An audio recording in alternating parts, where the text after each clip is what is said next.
Welcome into the Illini Inquirer podcast. Derek Piper, Joey Wagner, fresh off of Big Ten basketball media days up in Rosemont, Illinois. Wednesday, the women's side was in the spotlight. Shauna Green and company there represented for the Illini, of course. And then Thursday, Joey and I both there for the men's basketball media day. Brad Underwood, Kylan Boswell, Ty Rogers. We're going to get into all of that, the big takeaways, the storylines, different things that we observed when we were up there. And Joey, we're in the thick of football season. It's been a fun one so far here in Champaign. But, man, basketball's slowly but surely creeping up on us. Yeah, it felt real. We should also say the kids are running this show here because Werner's taking a weekend away. Yes. So we're going to try not to screw this thing up too bad. I don't have high hopes. I don't have high hopes for myself, Derek. I think you can save me on this. But, yeah, man, it felt real again, right? Like all off season, the roster building in the spring to like people are starting to trickle in the summer, and there's little buzzes like, hey, Yakashonas looks really good, or, oh, by the way, Will Riley's here now, right? Like all of those have kind of like been little pieces that you have to dive into in the moment. But when you get there and you can kind of see everybody, players, coaches around the Big Ten, it's like, oh, right, like this is here in a month. Practice is underway. Media days can be a little bit old, right? I mean, this is my seventh. You've probably a 10 at this point now in that neighborhood. Like, you know what it is. You kind of know what you're going to get out of it, but it does make it kind of feel like a real thing that's on the horizon instead of just these little nuggets of information of roster building that you've had over the last few months. Yeah, to piggyback on that, it does feel like the roster building process is forever long. Now, it is months in the spring, and there's so much happening with guys leaving, guys on the radar as targets and visits, and then you're piecing this together that you finally are ready when it is in place and you take that breath like, okay, we actually know who's going to play for Illinois this year. And then it's been an anxious wait where, look, the Elite Eight and all the thoughts and feelings leave a satisfied. I know I'm not going to speak for Brad Underwood here, but the fan base very much satisfied and basking in that last year. But there is the attractiveness and the excitement of what this roster presents. So people have been chomping at the bit, me included, to get my first look at this team in action. We're that much closer. They're going to have a secret scrimmage here, I think, not this weekend, but next weekend against Butler. And then before too long, be making my way down to Oxford while you and Jeremy are out in Eugene, Oregon. Quite a weekend there for Illini fans. So that'll be a lot of fun. But, yeah, it does make it seem real. I always enjoy, especially, anytime you get Matt Painter behind a mic, Tom Izzo, some of those guys, to get a chance to hear what they have to say. And Brad Underwood's really good with the media. We've said that a number of different times. Ty Rogers was great yesterday. Kylan Boswell, I appreciate him, and that's a big storyline, him stepping into back home, obviously, but also an upperclassman. Can he live up to his potential? So in the lead guard role at Illinois, that's not a nothing role, right? Like that is a huge role that he's walking into back home. Big time. Big time. So it is fun that Illinois is going to go into this, and we're going to talk about it with high expectations once again, despite having 10 new guys. So, but getting up there, like you said, they make bingo cards for a reason. Shout out to Courtney Bay for the Illini social and branding team over there. We're predictable as a profession at times in terms of what we're going to ask. And look, I mean, there's things that we have to broach in terms of subjects, and we're not trying to trick anybody a lot of times.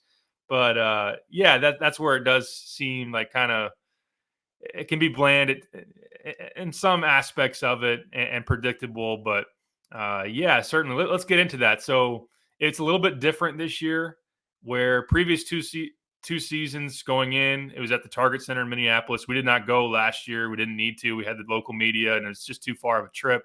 Previous year, shout out to Josh Whitman and the athletic department for flying us there and getting to be able to take that in. But yeah, so you have the panel this time up in Rosemont where it's on BTN, and instead of each individual coach taking the podium and doing that whole song and dance, it's three coaches at once. I'll let you speak a little bit, Joey, because you got to observe both of them. It seemed like it was a little different. Women's side maybe cleaned it up a little bit. Saw Joey Wagner tweet or two on Twitter, and like, oh, we got to source, crowdsource the feedback, but it did seem like they were more targeted towards each coach's team to get them to talk about that, and maybe a little bit more productive on the men's day than the women's day with that. Yeah, look, we like the press conferences can be uncomfortable, right? Because you get a coach, and this isn't a representation of where the program is. It's more a representation of travel logistics. If you get Penn State or Rutgers, or now you could even throw in I don't know. I don't really know that any of the West Coast. I don't know what the West Coast schools travel like, right? Like we don't really know them yet. They're kind of new to this party. But if they don't travel, then you've got this coach standing up there, and they're either fielding questions about other teams or these big picture questions that are just kind of out of nowhere. And there's not much about their team beyond the opening statements. Like I would understand if the Big Ten is like, man, this isn't really worth it. Like these coaches are kind of standing up here and it's just awkward silence. Like, is that all? And then we're all kind of looking around. It's like, yeah, it is all. And then, of course, you have 18 coaches. And if you have a 15-minute press conference with 18 coaches, you're going to be there all day and you're not going to get to those individual panels, or coaches and players have to get to different TV studios and record this or record that or do whatever. It's like, I understand the logistics behind it. I didn't think Wednesday was done very well. They didn't really give a chance for the coaches to talk about their teams. And like, you can't not have that at media day. Obviously the individual panels, coaches have that opportunity, and they were peppered with questions from us and from just different media people to ask about that. But that wasn't on the Big Ten network. Like there's value to a coach in front of a live TV to talk about their program, to sell their program to fans, to people who, maybe it's a Tuesday night and you're trying to find something to watch. Oh, I heard this coach talk about this. Like I'll throw this on here. So like not having that was weird. They asked these coaches about the new West Coast teams. It's like, why are you having coaches talk more about new teams they probably haven't played before instead of their own team? So that was cleaned up on Thursday. Those coaches, from what we saw, Derek, got opening statements essentially to talk about their team. And there are a few more targeted questions about what's actually going to be on the floor for some of these programs, which I like that. I thought that was a good balance. And then I thought Tom Izzo was really good up there. Like he's good in that setting to kind of have some banter, to interrupt here or there, just kind of make it fun, a little less rigid as some of those press conferences can be. I really enjoyed actually Thursday. I didn't think I was going to. I texted you Wednesday night. I said, good luck, man.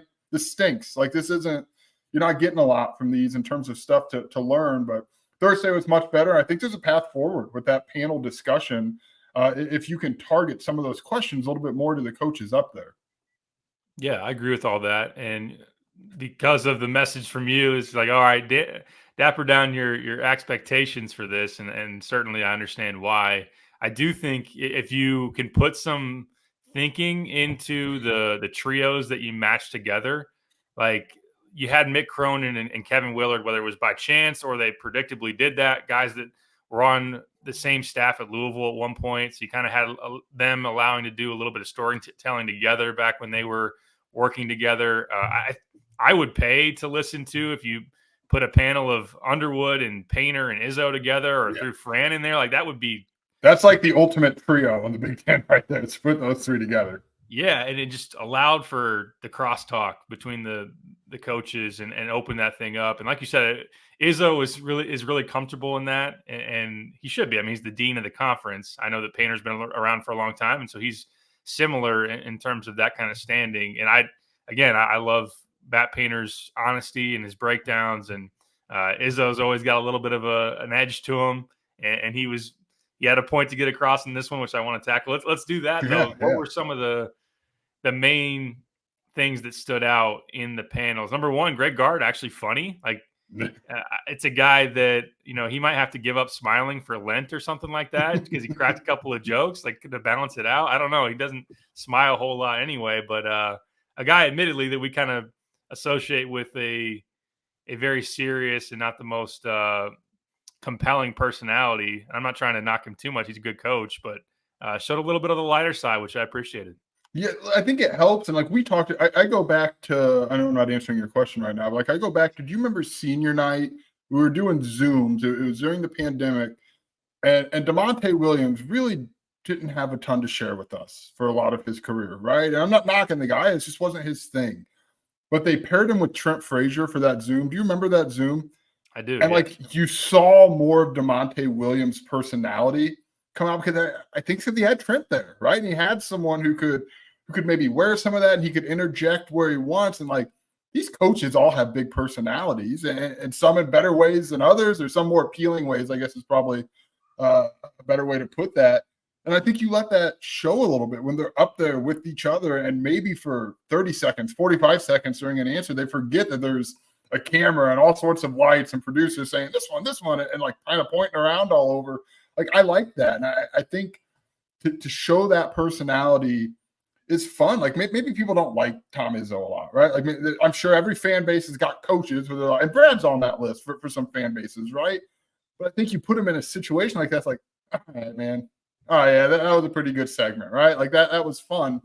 So I think that was a big takeaway to me, is letting those personalities come out and doing it by way of making them comfortable with their peers next to them and guys they've sat in 100-degree gyms with, or whatever the case may be, played intense games in front of 20,000 people, 15,000 people. Like, that really kind of broke down some barriers for what can be kind of a formal presser. Absolutely. Yeah. I know there's a lot of Illini fans that don't like Fran McCaffrey either, especially, some of his fiery antics on the sidelines and whatnot. I'd love to beat him. But as somebody that's been around in some of the media's availabilities, now you get him in season, he's usually, in terms of how we consume his stuff, usually after games, and he's going to be feeling a certain type of way, especially after a loss. But and on the recruiting trail, an objectively funny guy and a guy that is, fun to be around and whatnot. So I think when these coaches get a chance and putting them amongst their peers maybe opens that up more, to just kind of have those talks that aren't as guarded or as coach speak, or as just you get in front of a mic in a press conference setting, and you go into that same mode that you always are in. So just to do a little bit different.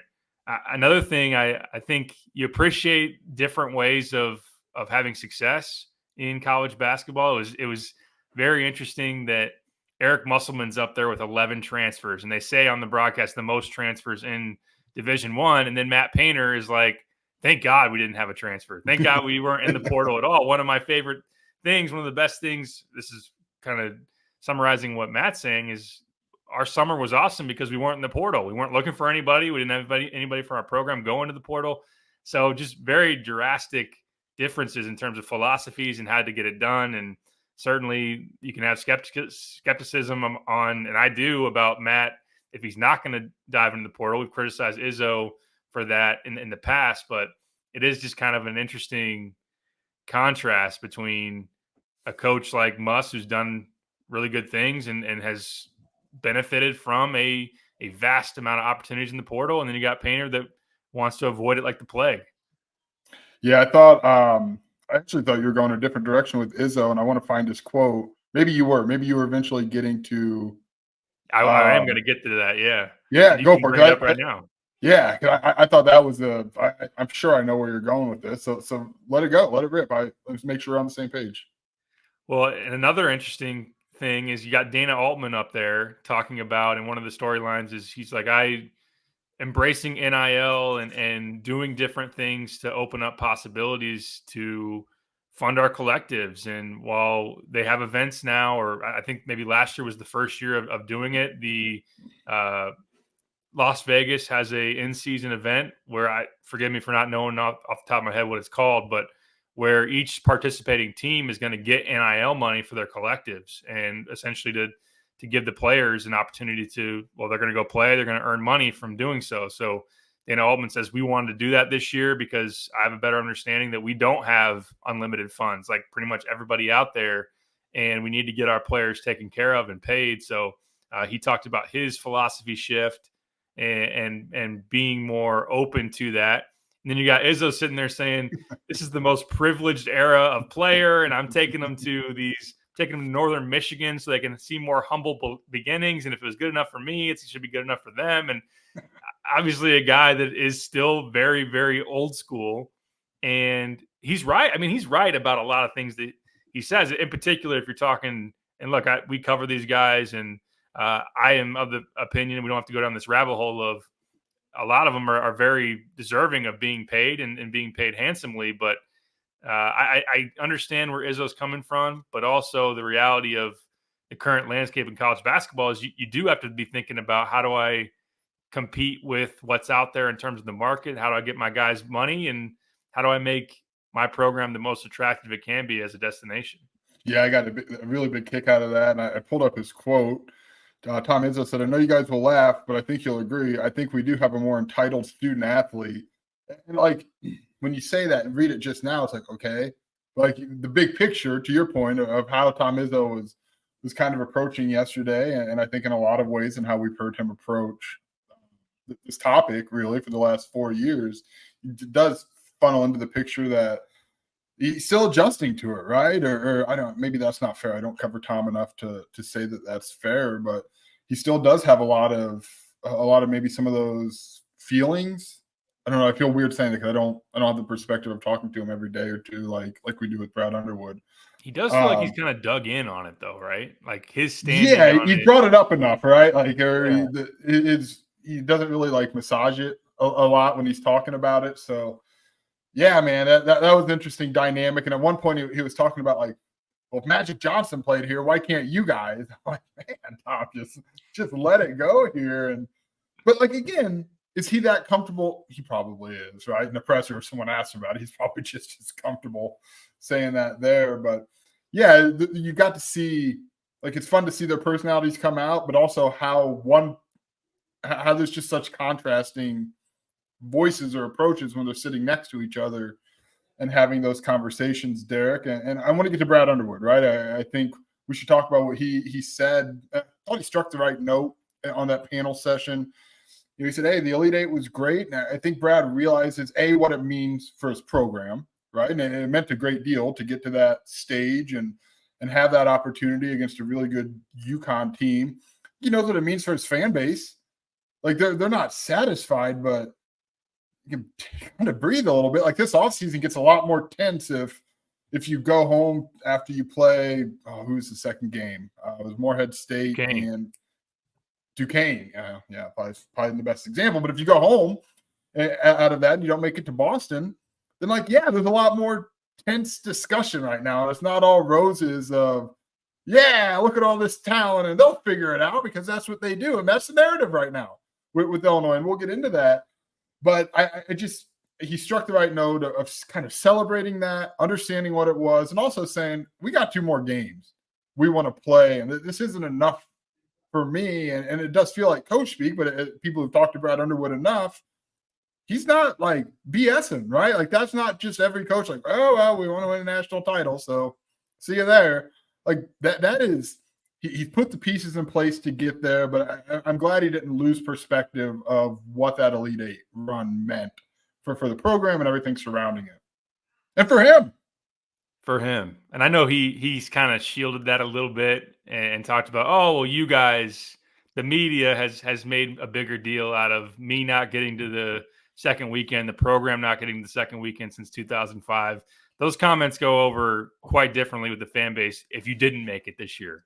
Like you said, like if this would have been another year where Illinois is trying to get to that elusive Sweet 16 and Josh Whitman, and look, I like Josh a lot, but I have a different opinion on him than with the tournament. He's talked about, hey, it's a TV phenomenon. It's a tournament that doesn't maybe reward the best team in the field, but more so it's to create drama and to create upsets, and you try to survive it. There's some truth in that, certainly, but it's interesting if we're going to put so much value on a Final Four, on getting to the title game, on winning it. Like, that's what you got to do. That's what the structure of the sport is. So, and look, I mean, they answered the call last year. They got to the Elite Eight. It was such a huge step for the program. It put them on a different echelon. There's a reason why now you can schedule games like Arkansas that CBS wants to put you on national television after the Bears game on Thanksgiving, that you're going to play Duke at the Garden. Like, the Duke wants that game, and it's a good one for them. So those things change when you make it to Elite Eight. So, and then I appreciate the hunger that Brad has to take it to the next level, to try to win at the ultimate highest level, which certainly is something that it's in the Illinois basketball is in the conversation as one of the best programs to never win a national title. And they've been on the doorstep, obviously, a couple of times, as close as you can get in 2005. So, and the way they're recruiting, the talent they're bringing in, you can dream that dream and actually feel like it's realistic. So, yeah, I would never think that Brad would be one to be satisfied, but yeah, I appreciate, and I think one of the biggest takeaways, and that kind of leads into it, is the fact that coupled with not satisfied is a guy that is not scared of expectations, is not scared of telling you this team is uber talented. This team has the highest ceiling of any that I've had. At least he said it was a higher ceiling than last year's team. And we know where last year's team ended up. Ty Rodgers said that this team has more talent than last year's team. Last year had TJ, who goes in the first round. Marcus Damask is a first team All Big Ten guy. Plenty of other really good players. Quincy Guerrier is probably going to have a chance to have a long pro career and go on down the line. Coleman Hawkins is making $2 million in the portal and maybe goes to the league after this year. At least another guy with a long pro career ahead of him. So that's a high bar to put it at. But obviously the rankings and whatnot support it. If you look at 24/7, Illinois has the third highest incoming freshman class in the country, paired with a talented transfer group too. So we both talked after the media sessions that we appreciated them coming out and say it. They're not shying away from it. And they're instead of sometimes coaches, like I think of John Calipari at Kentucky some years, and he's not the only one to do it, but when he brings in a bunch of 5-stars, he's like, whoa, we're really young and we got a long way to go before we're winning anything type of thing. So instead of pumping the brakes like that, Brad's like, yeah, we are really good and we should win at a high level. That was my biggest takeaway was just that. Like we were talking to Brad and I wrote in all caps, talent. Like that's what it came down to is when you're really hyping up the talent of your team like they are, that creates expectations. It does. And I was glad to hear Brad yesterday said, yeah, I want to be ranked at the top. I want to be ranked in preseason as one of those teams that can win the Big Ten, which is a different tone than in years past. I feel like when he's, oh, that's for you guys. I don't care about any of that. That's doesn't bother me any. And we've heard it. Like I could have almost written quotes I thought Brad was going to say verbatim going into yesterday, but they're leaning into it. And just, I like that, right? Like just, you know, you're a talented team. Yeah, there's going to be ups and downs with it as you work in all these new pieces and these guys adjust to life in college basketball. But that's so much more compelling than just going there and saying, yeah, well, you know, hey, we got a chance to be pretty good. It's going to be fun. Like, just put it out there. Like, I think of Creed Bratton in The Office, right? Like, you don't give enough about nothing. When Brad has got a mic there, he's just going to let it rip. And, like, it's fun for us to cover because he's just going to tell you how he feels. He's going to shoot it straight. And he did that again with the talent. And I think you saw like Ty Rodgers, Kylan Boswell. I'm assuming at the program media day next week, Derek, you'll hear probably a similar tune to that. Is they're kind of wearing that too. Like, yeah, we believe in what we've got, and we can get in, Derek, you and I, to some of the less flowery realities that Brad Underwood brought up in terms of really defensively. But I like that they're just kind of puffing their shoulders out and saying, this is who we are. We've got the talent to do it. And we'll see you there. Right. And that's very much cut from the Brad Underwood cloth, and his team, his new team, which was brought up a million times, that should have been, they've kind of worn that. And that's been fun to see. And I don't think this is the last time we'll see that. 100%. Yeah. As Brad has elevated this program, he's shown that swagger is one of the main characteristics that he brings to the table. He wants Illinois to puff its chest out and be that program that's not afraid to compete against anybody, to hold themselves to a high standard. And yeah, I think that's another step in this process of trying to establish itself or further establish itself as a Big Ten powerhouse, as a main contender year in and year out. So when you have that track record like he has over the past 5 years, you can do that. You've got backing to do that. It's not based on what we're going to do. It's what you've done, and can you continue to do it? So, and if I can, it's not just the wins, right? It's true. He's had a track record of taking all these new pieces and gluing them together in the fall, summer and fall, and then really polishing that up come season time. Now that hasn't always ended in the Elite Eight, right? Like we saw, but this has been an an equation, a formula really that's worked, that Brad's had success with. So on top of the wins, it's also like, yeah, we played this game before. We know how to take a lot of talent and make them into a good team. For sure. And yeah, that's part of what I'm going to write about is you try to bridge the point where you've got all the talent to then can you make it gel? Can you turn it into a productive team? And we asked both Brad and the players and Ty and Kylan, what's that process like? I know that Kylan and Ty both really emphasized the off court relationships, the bonds that they've worked to build, and that they say come very seamlessly, which I'm not questioning that. Certainly, I think that that's something that Brad and the staff very much evaluate when they recruit, thinking about what's the makeup of these guys in terms of their mental, their motivations, like how well will they blend with other pieces, not only in terms of their on-court skill sets, but will they be winning players? Will they be guys that will be bought into roles and be bought into the ultimate goal of winning at a high level? So I can't remember now to kind of give you the other side of the coin, or just kind of the wait and see approach is, I can't remember a media day or an off season where a team has said, yeah, I don't know how our team will do when we get into the season and not everybody's playing. I don't know if we got the right guys in the locker room. Everybody feels like they do, or is going to say it to the media or broadcast it out loud that they do and that they will be bought in on winning. So we can't know that for sure, but obviously last year was a perfect formula and worked glowingly, and they lived up to what they said, was that we're super close. Brad said it was the closest team he's ever had, and they went through immense adversity with the Terrence situation, and then obviously got to the highest of the peak during Brad's tenure of the Elite Eight. So we'll see how that goes this year. They have a lot of talent, like we've talked about. Can they buy into what, somebody's going to have to take a back seat in some sense, whether that's a bench role or not playing at all. And what does that do to the locker room? Of course, mixed in there, you can talk about leadership. You can talk about just stepping up into a go-to role if you're going to need a player like that. I know that one of the best quotes of the day was, who's the guy that's going to take the shot at the end of games? And we can get to that as well. But yeah, just turning talent, which is unquestionable, into a team that is cohesive and blends together. And that's the task on Brad Underwood's plate, which is even amplified more by the fact that not everybody was on campus at one time during the summer. Yeah, I'm glad you brought that up, because that was one of my favorite quotes from Brad yesterday. And he was asked, and players were asked about how that works when minutes just realistically have to be allocated out, right? And how do people feel about that? And I'm glad Brad just didn't give the rah, everyone's going to be great because everything's great all the time. He really kind of acknowledged the reality of competitive sports and in college sports with freedom of movement. He said, we'll see.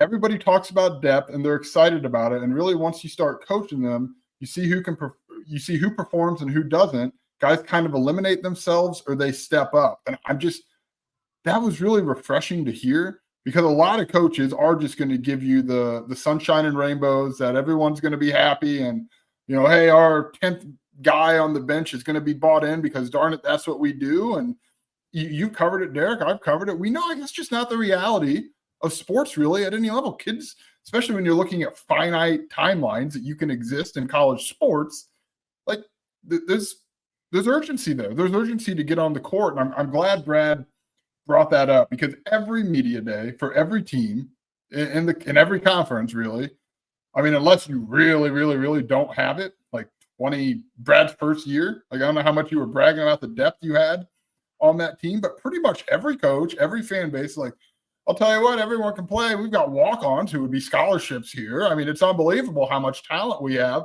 And then come January, it's like, boy, they really are only going to play 7 or 8 guys, huh? That's how this is going to go. It's literally that's not just Illinois. It is literally every high major school that's the narrative. So I'm glad Brad kind of pushed back on that. That was nice to hear, because that's the reality of it. And I thought that going in, I'm like, you got to figure out how to utilize this depth. And it, from what we see on paper, it is objectively a decent amount of depth in terms of whether you're looking at highly ranked freshmen or transfers who have been productive elsewhere, or Ty Rogers and Draven Gibbs Lawhorn, who performed Ty for 2 years, and Draven had some moments a year ago as a freshman. Like objectively, there are options on this basketball team, but rotations are not 10 people long. We just know that. It's just not really typically how that goes. So just, that was nice to hear, honestly, because you don't hear that a ton in those settings.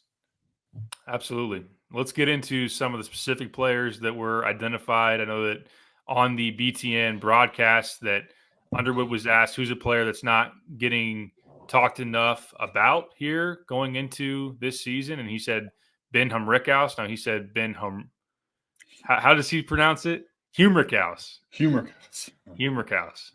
I'll go with Ben Humrickhouse until further notice. We'll see. Maybe we can ask him at local media days on the exact wording pronunciation that he wants to go with. Not to sidetrack that thing, but the transfer from Evansville, we know the skill set, big time shooter from the outside, 6'9", has some size, certainly maybe some booty ball to him. He said that he's been great, and Kylan Boswell followed up and said, "Man, Ben's been killing here recently." So let's maybe do a little rundown of some of the guys that really stood out in terms of the praise. What do you think of what they had to say about Ben?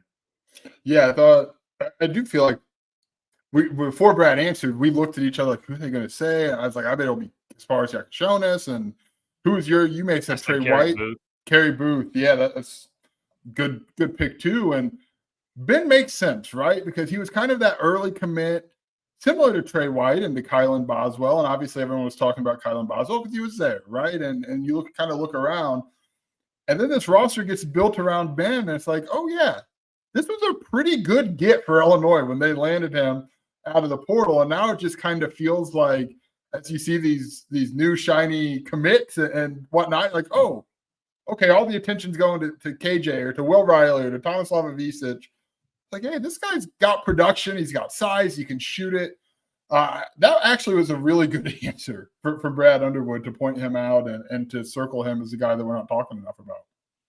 And boy, let's hope, especially for Illinois fans, the Missouri Valley was really productive in this league last year. When you look at Damask and Lance Jones and Rink Mast, who unfortunately is going to be out this season for Nebraska, but even Ben Krikke at Iowa. So keeping that going in terms of the transition, he could be he's in the contention for a potential leading scorer for Illinois. I know that Kasparov's going to have a ton of opportunities. You can talk about Will Riley, you can talk about Kylan, but Humrickhouse, who I think is going to start at the 4, is somebody that, yeah, even especially nationally outside of Illinois circles is somebody that is probably getting glossed over or just not enough of that hype. Somebody that is in the spotlight, who has the ranking to justify the hype, Will Riley, 5-star in the 2024 class after reclassing.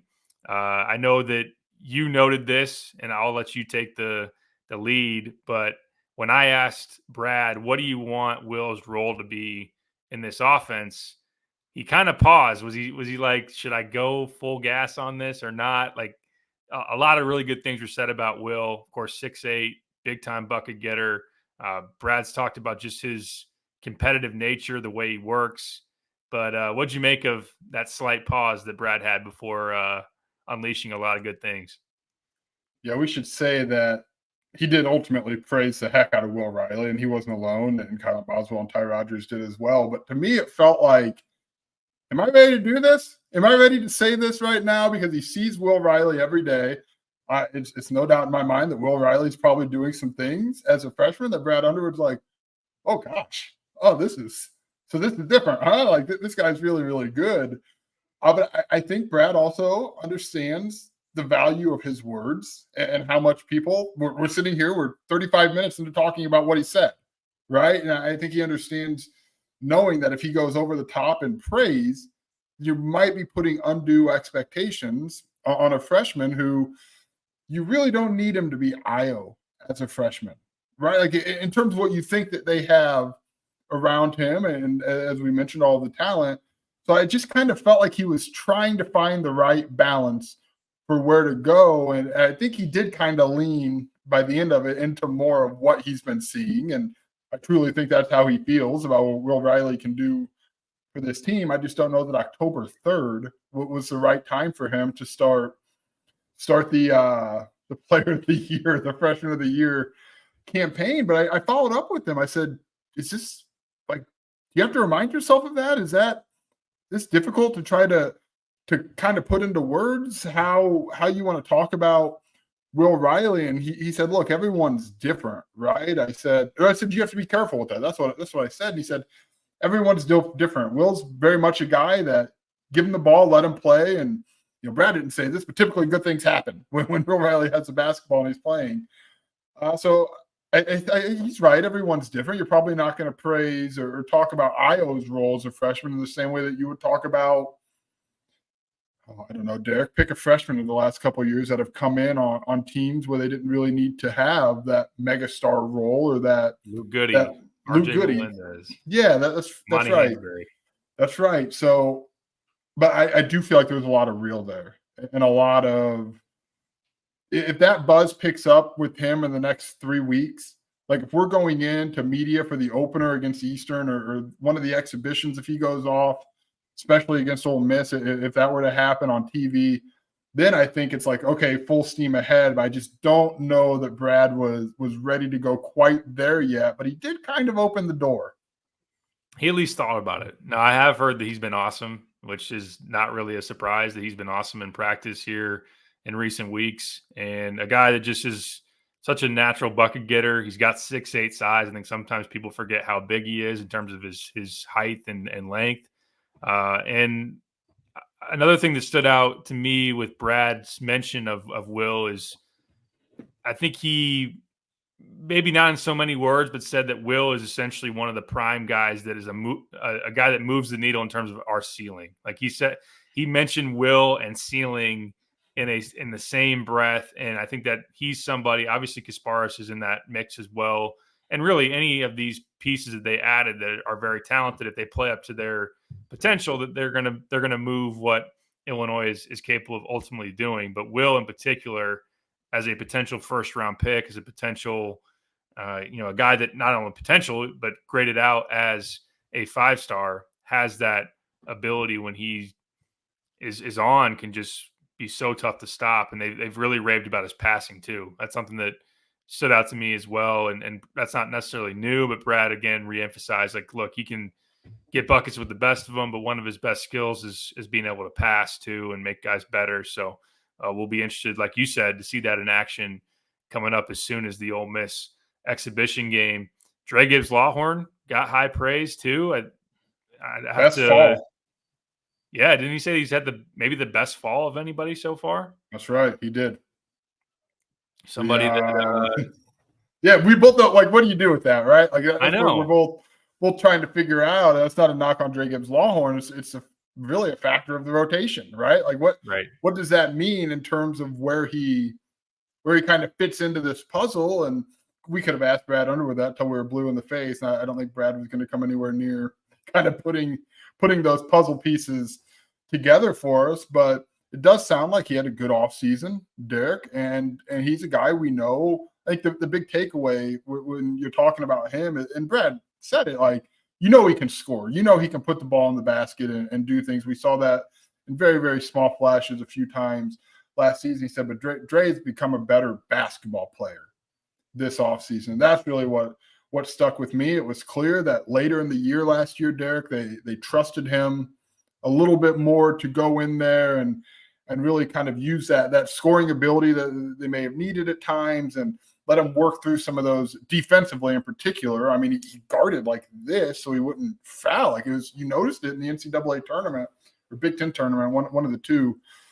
But I just think he's probably rounding out his game right now, Derek, a little bit more.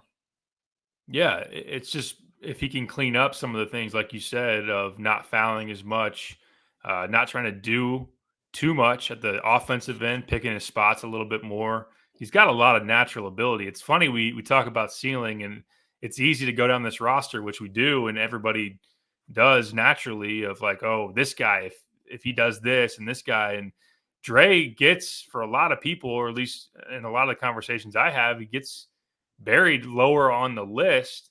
If we were having this conversation, especially last summer for last year's team going into that foreign trip, he was very near the top of guys that their ceiling is one of the best on the roster. Like that was what I was hearing from the coaching staff.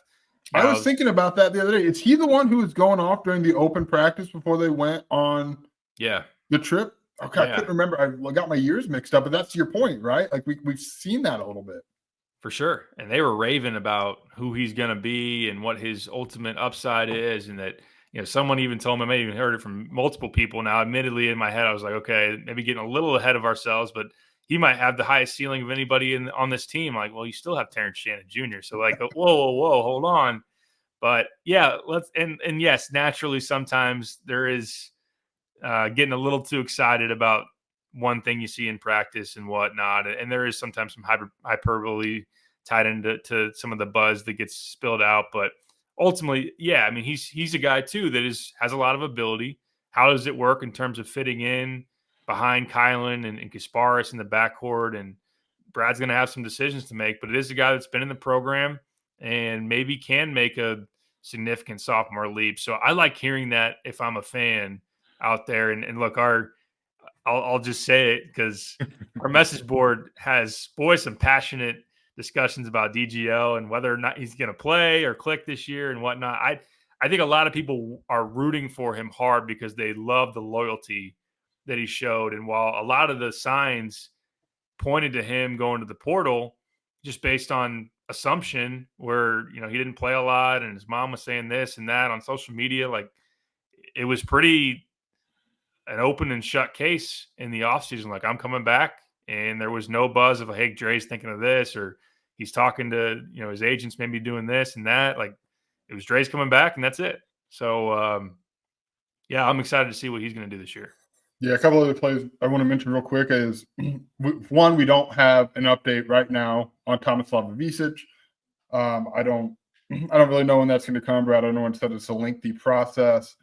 I would imagine that's a little unsettling when coaches want to know everything, right? They want to have all of that in their control in terms of what that looks like, and you're kind of just waiting this thing out to see what the NCAA comes back with. But because of that, it was fair to ask about Morez Johnson, and Brad Underwood described him like a freshman alien that he's never seen before come into his program. He said, we haven't had a guy like this, and he put out all these stats. He's 252 and he runs a sub 5-minute mile and he can do this. And like, none of this is to minimize the fact that Morez Johnson's a good prospect, the guy who's going to be in the rotation, I think, Derek, this year, regardless of outcome with the Ivisic. So I did think his pretty overwhelming praise and the way he glowed about Morez Johnson, the quotes are on our website right now, was pretty telling to me.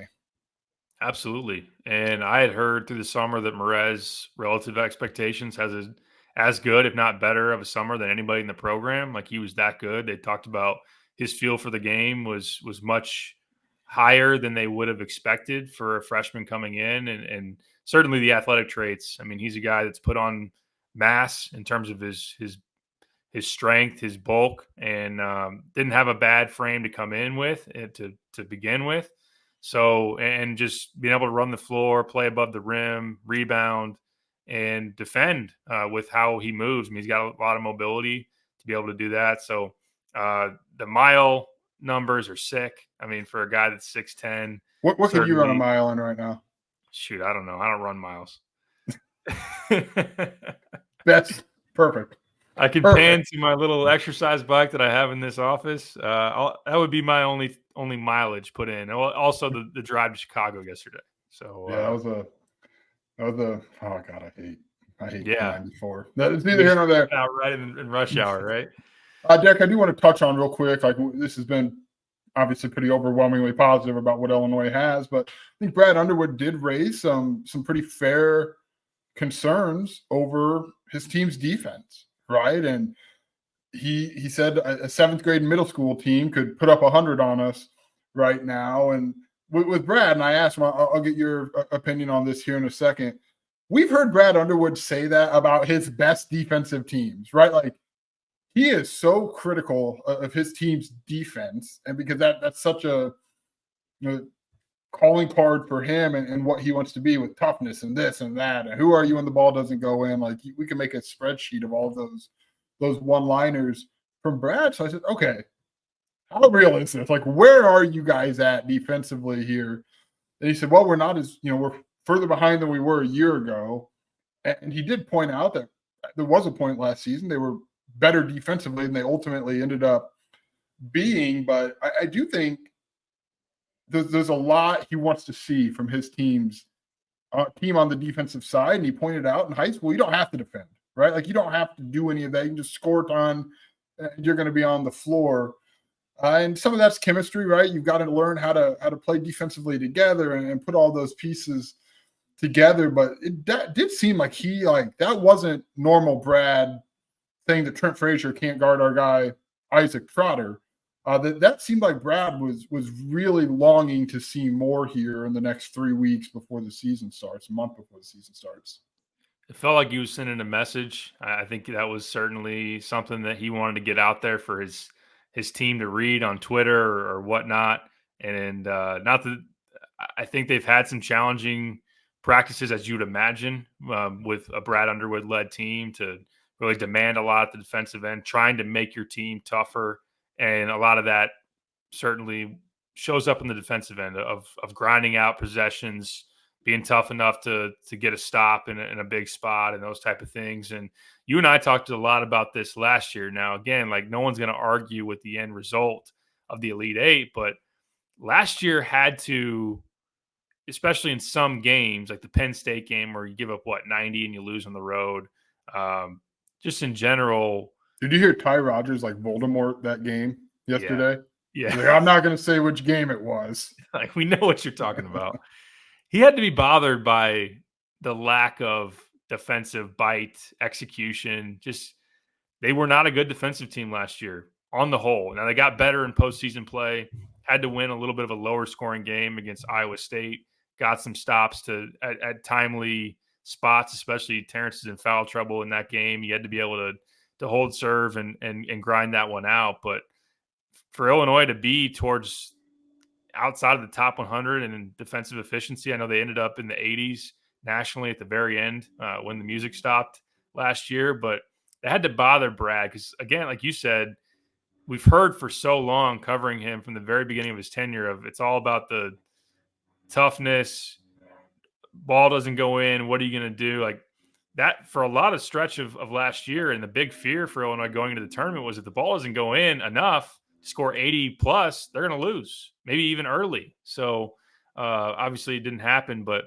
I think this year, I do believe this will once again be a team that is more offensively geared just based on roster construction and how much offensive talent they have.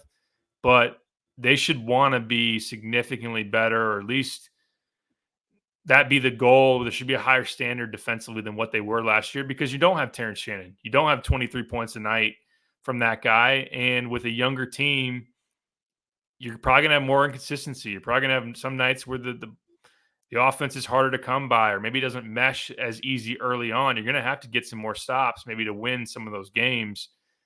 So I think that's something that, and I do have some optimism there will be improvement, especially because you got actually guards on this roster. Like Ty Rodgers was asked to guard point guards. Ty Rodgers isn't a point guard. And you got Kylan who can play on the ball. You got Dre who can do some of that. And it just feels like now Ty guarding on the wing is probably in a lot better position to have success. You actually have some rim protection with Thomas Love if he's out there. Full disclosure, I'm not putting that little qualifier in there, and people go, "Oh shoot, maybe he's not going to be." The expectation is that he will, but you really can't predict the NCAA's timeline. But that's 7 foot, 7'1" out there. Merez 6'10", athletic. Even Hamrikos at 6'9", Kerry Booth at 6'10".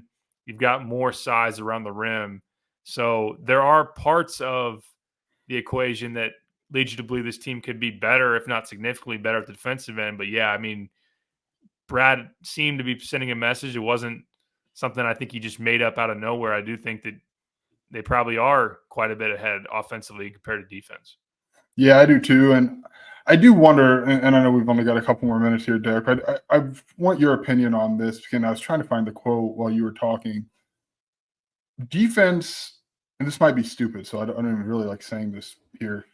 Like defense has been the thing for Brad, right? As we've talked about, like that has been the thing. And I think to his core, it very much still is. I'm just wondering if you've gotten a sense that last season, what they did offensively if that is opened, in your opinion, if you think that's opened Brad's mind to maybe not being that, like having to be that defensive, like gritty, like every possession is, or every time a team scores, like an affront to who you are, like that mindset.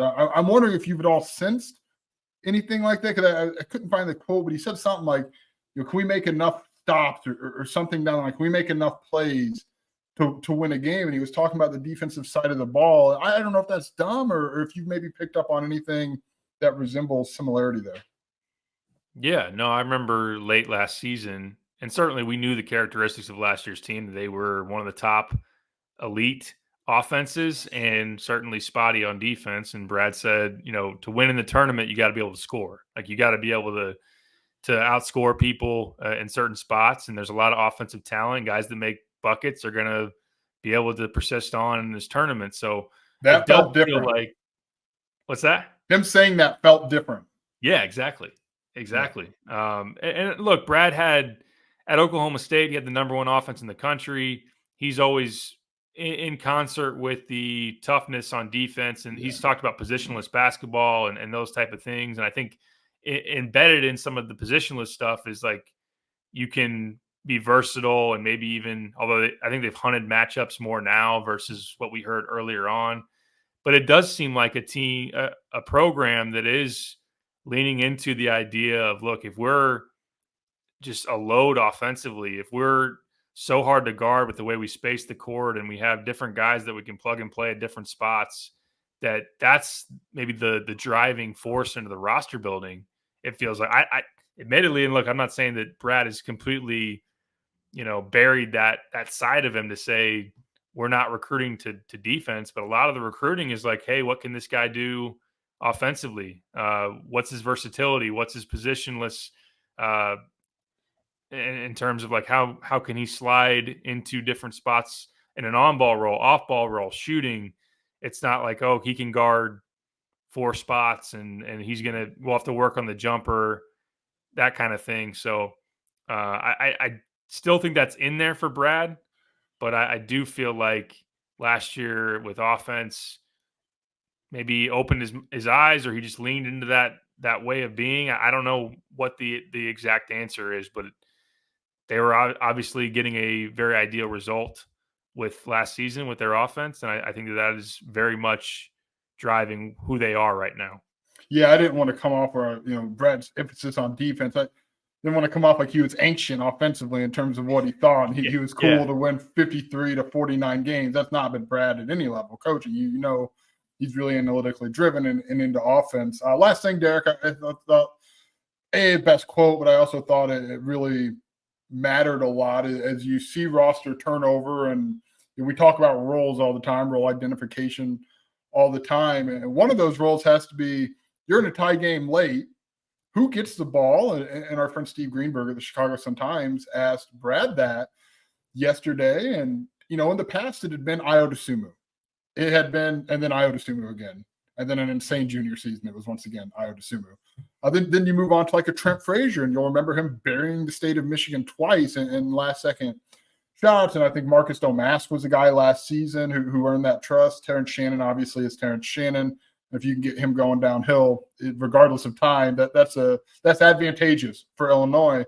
But who is that this year, Derek? And I don't know that anyone expected a concrete answer from Brad Underwood on October 3rd with that, but I didn't expect Brad Underwood's ultimate answer. So first I want to ask what you make of kind of navigating and sorting that out, and then I'm just going to give you the honors of reading the quote. Can't wait.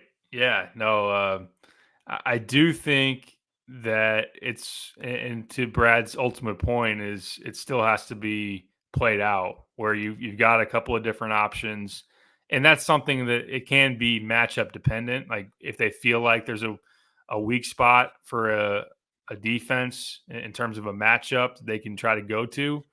But usually teams want to have a guy that they trust. And maybe I think my first thought would be Kasparis because he can both go get a bucket and find somebody with his vision. And I think he's going to get a lot of opportunities on the ball to create something. Maybe they say, hey, drive off this pick and then read that if a if our ultimate is to get a kick out to Ben Rickhouse and try to, drive towards his defender, draw that attention and kick it to him, that's one way I could see it being approached. Like if Will Riley is that just unbelievable scorer, you're obviously going to try to run stuff for him as well. Kylan's a guy that's been in a lot of games. Maybe with that experience, that leads Brad into wanting him to have the ball in his hands in big spots. So I think it's going to be interesting how it plays out. And yeah, I mean, you can have all the talent in the world, but sometimes veterans are the ones you want to go to in those moments. Sometimes it's just finding the right matchup. So Brad's going to have to kind of pick and choose with that, try to get different looks at it. He's mentioned that they practice it all the time, late shot clock, but also obviously just late game type of stuff. And my lean would be towards KJ right now, but I'll give you what Brad said. He said, I don't know if I know that. That's something we actually practice because I need to know who makes them. There's a lot of guys you can throw it to. There's not enough guys with long pause, a sack big enough to make them. You got to be tough enough to make them. There's Brad Underwood. There it is. We can talk about his pivot to being this offensive guy, but there's Brad with the toughness. Love it. You can take the kid out of the Pizza Hut parking lot, Derek, but you can't take the Pizza Hut parking lot out of Brad Underwood. No, and I mean we love that certainly, and that's real. That's a real comment. I mean, you got guys who, again, plenty that can make a shot at any point during a game, but the pressure's just different.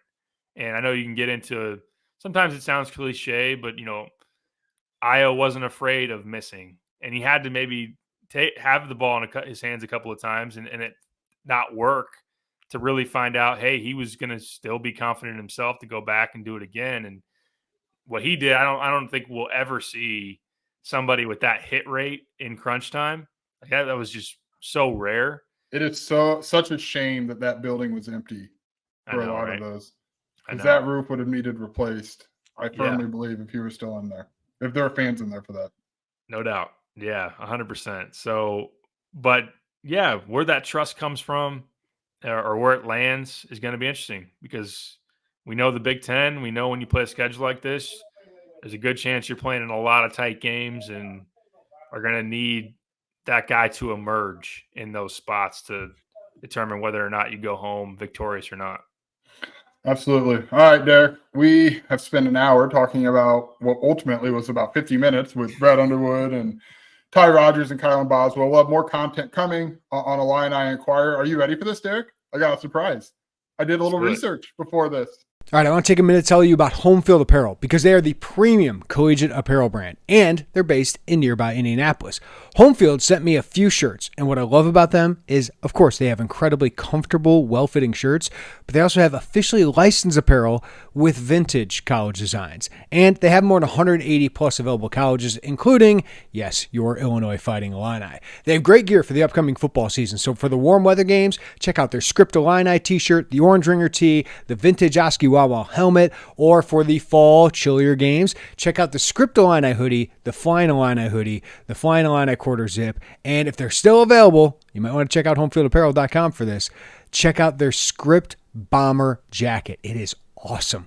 Also, don't miss their Can't Miss Kickoff 2024 campaign. So Homefield is giving away these special football boxes, and these platinum VIP boxes include 3 never-before-seen items from your school that are not available anywhere else. They're curated so fans have new gear to wear all season long, suitable for all weather conditions.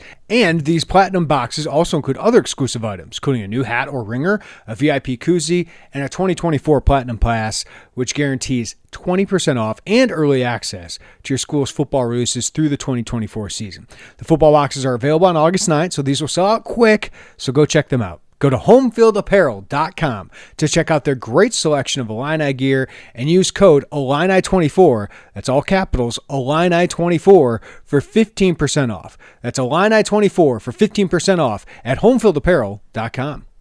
All right, Joey, let's get to the women's side. You were there on Wednesday. Shauna Green, Adalia McKenzie, Makira Cook, they're representing the women's program for the Illini. What stood out about what they had to say? A team that's got a chance to get back to the NCAA tournament, have a number next to their name going into this season. what did you take away from what Shauna and the players had to say?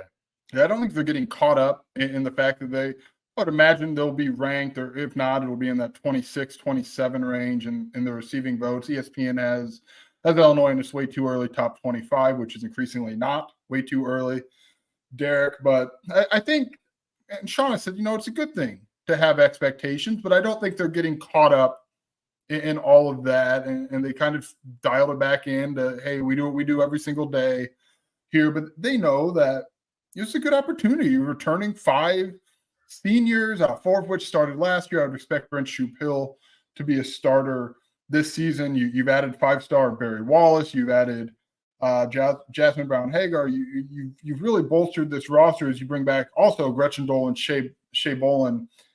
So there's opportunity there, Derek, to build on what was a really good close to last season, obviously the WBIT championship, and get back to that NCAA tournament. And Shauna Green told me, she said, listen, we're glad we cut down nets. We wanted to cut down nets. We came here to do that. And she said, but, we want to be in the NCAA tournament. And that's what what Shauna Green and this coaching staff came to Illinois to do. And I thought one of my bigger takeaways from Wednesday with them is last season, like it ended really well, right? And they won that tournament and 5 straight games, which they hadn't done all year to win that championship there. But it was really stop and start throughout the year. And it just felt like they couldn't string together enough games to push back into that NCAA tournament. And you look at losses to Arkansas, to Missouri, to Purdue, to Wisconsin, the latter two really being the two that you're like, oh, you should not have lost those basketball games. It probably ultimately held them out of the tournament, and they learned from that. And that's what they talked about. Like they knew that they had expectations going into last year. And Shauna said, we probably didn't handle those very well. And Shauna learned a lot about herself as a coach. The players talked about kind of using that and not having a be for nothing, right? Not having that, the stop and start, the up and down nature of really the December through February happen again. So I think it's a learning lesson. And not every team wants to go back to last year, right? Not every team wants to kind of live in the past, but I thought they were really open about, okay, well, we weren't doing things the right way. And their whole deal is one way. And Adalia McKenzie said, feels like we were doing it multiple ways. So to dial back in, to kind of get everyone pointing in the same direction and going forth with that and going with the core beliefs of that program, I think going through last season were to help that. And then you pair that, Derek, they've got talent back. They've got continuity back. And you and I have covered enough basketball to know that bringing back 5 really starters for a 3rd straight year isn't really normal, right? Like it's not normal. So we'll see how it plays out, but it feels like they're using what they learned from a year ago and they're going to turn it into what they hope is a good start this year. And it's not easy to kick off, right? You got Florida State coming in. You've got Marquette. Welcome to it. Like you got 2 high major games at home, which certainly helps. And really even getting Florida State at home kind of tells you where this program is, because prior to Shauna Green's arrival, if you were a Power 5, and you know this, Derek, with net rankings, what was your upside of going to Illinois?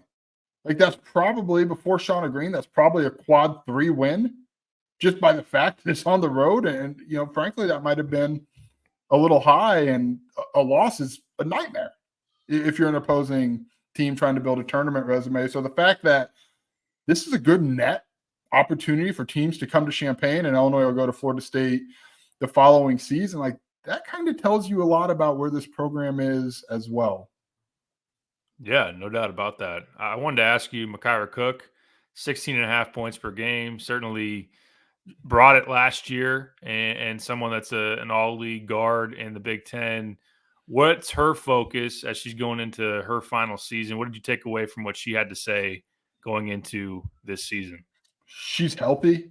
Like last season, she had that concussion early on, and in a lot of ways, not to put everything on that concussion, because I think they would tell you that's not fair, but it also wasn't inconsequential either. So to have her healthy throughout the offseason, which is really one of the first she could say that she talked about it. It reminded me so much of talking to like Io, and I don't want to make that comparison, but she said, just being out there helps me with everything. And like basketball's so rhythmic.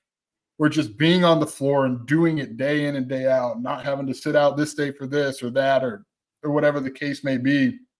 Really helped her find a groove this summer, Derek, and she's expected to be the leading scorer because she's done it, and she's a dynamic guard who can come in and be a problem for opposing teams trying to slow her down. So I think it's on her to be the leader, right? To go out there and preseason All Big Ten. I think the expectation will be postseason All Big Ten. But again, as we pointed out before, you look and Genesis Bryant can really put the ball in the basket, and those two play off of each other pretty well. I would imagine it's probably a formula that Illinois will use in recruiting. Even though they're two smaller guards, you've got one who can really get downhill, attack the basket, and Micaiah Cook. And not to say Genesis Bryant can't, and not to say Micaiah Cook can't shoot threes, but then you have someone like Genesis who can step back and hit those shots, and Adalia McKenzie can get downhill. And defensively is so key, Derek, for her, and to really kind of round out this team because she's got the strength, she's got the length, the size to be a problem on the perimeter, and you've seen that defensive side of her game blossom. Kendall Bostic is incredibly consistent. Like that is the most consistent, probably the most consistent player that we've covered on campus. You just know it's going to be a double-double or darn near it every single night, regardless of competition. I think, interestingly enough, she probably will go back to playing more of the 5. You'll remember last year she stepped out as a 4 and really, really improved her mid-range game and her three-point shooting, and that allowed them to get Camille Hobby, who's now out of eligibility. She was here for her final year, allowed them to get her in there. So I would expect to see Kendall back at the 5 this year, and Brent Shoup-Hill would be a player to step in, I would imagine, to that 4 spot, Derek. She can really shoot the heck out of it. She's 6'3". She had a wrist injury last year. It just didn't take off for her last year. Injuries probably had a little bit of a way in that. And obviously she's playing right now, Shauna Green and Micaiah Cook and Adalia McKenzie said with a lot of confidence. And that's allowing her to really play as well as she's played probably over the course of a calendar year. So I think in a lot of ways you'll see that first year of Shauna Green starting 5 back out there. And in a lot of ways we talk about the men's team. The difference now is I think they've got more depth to round out that starting 5. They don't have to put as many miles on those 5 starters who played a ton of minutes. And by the time they got to that tournament, NCAA tournament 2 years ago, were hurt in some ways and exhausted.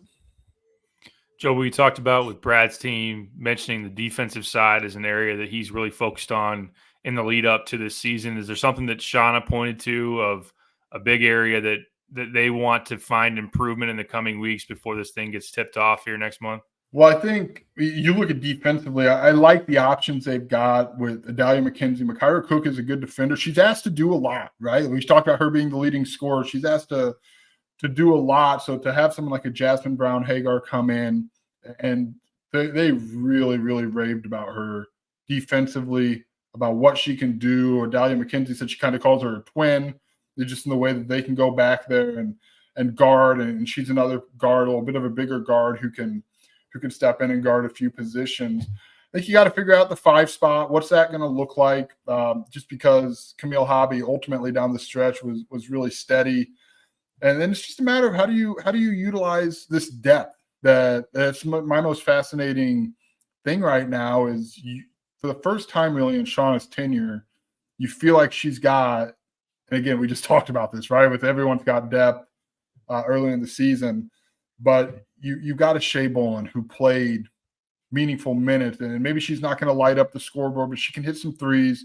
She rebounds. She plays really, really hard. When you look at a team with kind of established scorers and established roles, to have someone come in and just play hard for 6 minutes, 5 minutes at a time, like there's a lot of value in that. I thought Gretchen Dolan showed a lot as a freshman, as a scorer, her ability to score.